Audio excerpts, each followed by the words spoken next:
बनारस के कृष्णा पंडित जी हैं।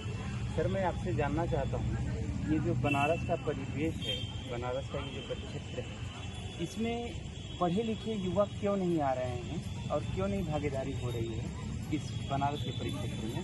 जरा आप किस फील्ड में बात कर रहे हैं आप? मैं राजनीति की फील्ड में बात कर रहा हूँ कि राजनीति में युवक क्यों नहीं आना चाह रहे हैं, या राजनीति के युवा आ रहे हैं तो वो पढ़े लिखे युवा क्यों नहीं आ रहे हैं, इसका क्या कारण? बहुत ही महत्वपूर्ण सवाल आपने उठाया है जी। और जो जिस तरीके की आज एक चलन हो रही है जी। कि पहले बच्चों को एक भविष्य बनाने की जरूरत है कि एजुकेशन जिस बच्चे के पास नहीं है जी। वो अपंग है, जी। बिना शिक्षा का न आप अपना विकास कर सकते हैं, न समाज का न परिवार का। तो शिक्षा बहुत महत्वपूर्ण है समाज के लिए और देश के लिए। आज जिस तरीके से छोटे छोटे बच्चों को गमछा उड़ा करके और उनको राजनीति में कूदा दिया जा रहा है, फिर एक चलन सा होता जा रहा है। मतलब छोटे छोटे बच्चे जिनकी समझ बहुत कम है, जिनकी राजनीति का कखर नहीं पता है, ऐसे लोग कूद जा रहे हैं और वो राजनीति में अपने आप को बहुत प्रबल दावेदार मानते हुए खड़ा हो जा रहे हैं। देखिए, जो आज सामाजिक रुतबा होता है, जिसको हम कहेंगे अपनी भाषा में, क्योंकि एक सामाजिक रुतबा जो होता है वो एजुकेशन वर्ग लोगों के पास ज्यादा होता है। शैक्षिक वर्ग, जैसे एक IAS अधिकारी का जो रुतबा होता है, एक पढ़े लिखे प्रोफेसर के पास जो होता है, जो वैज्ञानिक के पास होता है, जो डॉक्टर के पास होता है, जो इंजीनियर के पास होता है, जो एक अच्छे वरिष्ठ पत्रकार के पास होता है, इस रुतबे में लोग जीने को बेकरार होते हैं और वो चाहते हैं कि सडनली उस चीज को हम पा लें।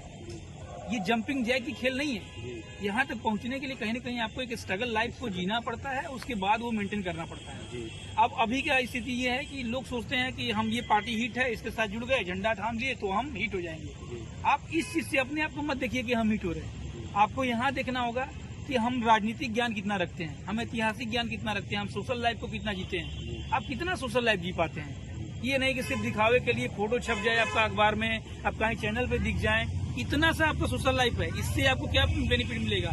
2-4 लोग आपको चर्चे में ले आएंगे। लेकिन जो रियल लाइफ है ना, रियल जो बेस लाइफ होती है ना, वो बिल्कुल अलग है। जो काम करने वाले लोग हैं ना, वो उनके पचड़े में एकदम पड़ना नहीं चाहते। सिर्फ वो चाहते हैं कि काम हो। जब धीरे धीरे आपका काम एक सुमार पे जाएगा तो एक अलग ही आपकी चोटी होगी, एक अलग ही सुमिट होगी उसकी। तो बेसिकली जो पढ़ने लिखने वाला वर्ग है वो पहले एजुकेशन में जाएगा, ग्रेजुएशन करेगा, मास्टर करेगा, PG करेगा, फिर वो देख लेगा कि मुझे इसी कैरियर में जाना है, तो शुरू से ही ग्रेजुएशन से ही कैरियर डिसाइड कर लेता है। तो एक चलन है, पार्टी का चलन है, लोगों का चलन है, बहकावे में है। जिनको पार्टी का चलन है, सही कह रहे हैं, लेकिन अगर शिक्षित युवा है, यदि मान लीजिए वो IAS PCS की तैयारी किया है, ठीक है, इन केस उसका कहीं फ्यूचर नहीं हुआ, कहीं सिलेक्शन नहीं हुआ, तो ऐसे लोगों को, ऐसे युवाओं को क्या आज की जो चमकती हुई पार्टियां ले रही हैं क्या? ऐसे लोगों को मेरा सर मानना है कि ऐसे युवाओं को पार्टी नहीं ले रही है। वो उन्हीं युवाओं को ले रही है जो पढ़े लिखे नहीं हैं, जो झंडा डंडा उनका लेके तैयार हो रहा है। लीजिए, जो ज्यादा चमकता है ना, वो बहुत ज्यादा उसकी चमक बरकरार नहीं रहती है। अभी बहुत हाल फिलहाल चुनाव में देख लेंगे कि IPS जैसे रैंक पर बैठे हुए लोग BRS दे करके राजनीति में आए और किसी के कहने पर आए, लेकिन पार्टी ने उनको टिकट नहीं दिया, बाद में किसी काम को नहीं रहे। लेकिन दो चीज को हमको और आपको समझना है। ठीक है, राजनीति यदि आपका कैरियर है, एजुकेशन को उससे दूर आप नहीं रख सकते।